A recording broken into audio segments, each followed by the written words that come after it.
Hello students, कैसे हैं आप सब लोग। आज की जो अपडेट है वो कुमाऊं विश्वविद्यालय नैनीताल को लेके है। जैसा कि आप सब जानते हैं कि बीएड एंट्रेंस एग्ज़ाम के ऑनलाइन फिलिंग फॉर्म आ चुके हैं और आप में से बहुत लोगों ने ऑनलाइन फिल कर भी दिया होगा अपने फॉर्म को। और जो आज 30 अगस्त लास्ट डेट थी ऑनलाइन करने की, लेकिन कुमाऊं विश्वविद्यालय नैनीताल द्वारा इस डेट को बढ़ा दिया गया है।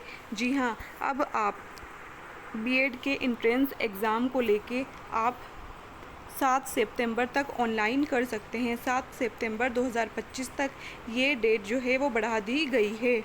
और जैसे कि आप जानते हैं, ऑनलाइन आवेदन जो प्रोसेस शुरू हुई थी वो 16 अगस्त को हुई थी। इसके बाद 30 अगस्त तक इसकी लास्ट डेट थी। 7 सितंबर तक इस डेट को बढ़ा दिया गया है।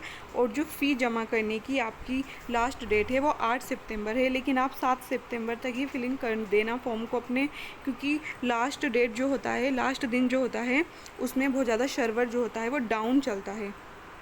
इसके अलावा अगर हम देखें तो प्रवेश परीक्षा की जो तिथि भी इन्होंने अभी बता दी है यहाँ पे 14 सितंबर, और कुंजी अपलोड मतलब कि जो आंसर की आपती है वो 16 सितंबर को आ जाएगी आपकी। और आपत्तियाँ, अगर आपको कोई ऐसा लगता है कि आपके जो मार्क्स हैं वो किसी गलत मार्किंग हुई है, तो आप वहाँ पर अपनी एप्लीकेशन फॉर्म डाल सकते हो 23 सितंबर को।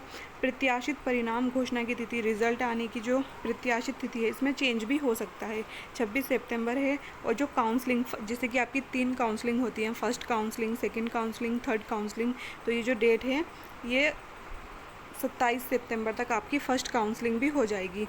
अब इससे अलावा अगर आपको किसी भी तरह की एग्ज़ाम को लेके कोई क्वेरी है, तो आप मुझसे क्या कर सकते हो, आप मुझे कमेंट कर सकते हो। इसी वीडियो के नीचे आप कमेंट कर देना।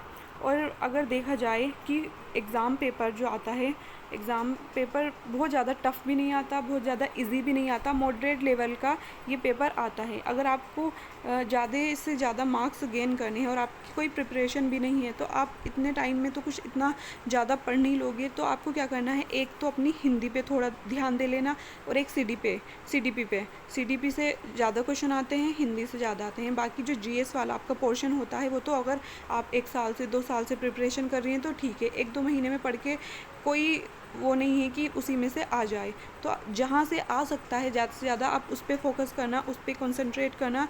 तो मेरी राय में आपको सीडीपी पढ़ना चाहिए इस लास्ट टाइम पे, हिंदी पढ़ना चाहिए, और रीजनिंग के सभी टाइप के 1-2 क्वेश्चन सोल्व कर लेना। इतनी कोई भारी रीजनिंग आती, बहुत ईजी जो रीजनिंग आती है बहुत ईजी आती है। बस आपको पता होना चाहिए, पैटर्न पता होना चाहिए किस तरह से रीजनिंग को सोल्व करना है। और वहाँ पे ये भी नहीं कि आप शुरू में रीजनिंग ही सोल्व करने लग जाएं, वहाँ पे टाइम एकदम पता नहीं कहाँ चला जाता है।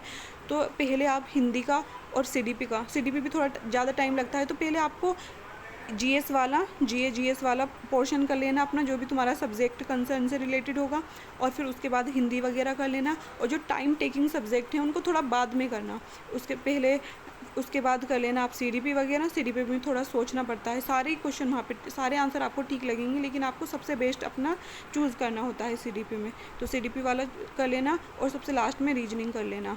और जैसे कि क्योंकि ये जो है ना जीएस वाला आता है तो ठीक है, नहीं तो कोई बात नहीं, आगे बढ़ो, इसमें कोई टाइम टेकिंग वाली चीज़ नहीं होती। ऐसे हिंदी में आता है तो ठीक है, नहीं तो आगे बढ़ो। तो जो चीज़ें कम टाइम में, क्योंकि बाद के टाइम में ये जो आता है हमसे वो भी रह जाता है इनके चक्कर में। तो इस तरीके से अपना पूरा मैनेजमेंट कर लेना, 8-10 पेपर पहले से ही सोल्व कर लेना प्रीवियस ईयर। और नहीं तो आप कमेंट सेक्शन में कमेंट कर देना, मैं आपको करा दूँगी अगर नीड होगी तो। ठीक है, आज के लिए इतना ही, थैंक यू।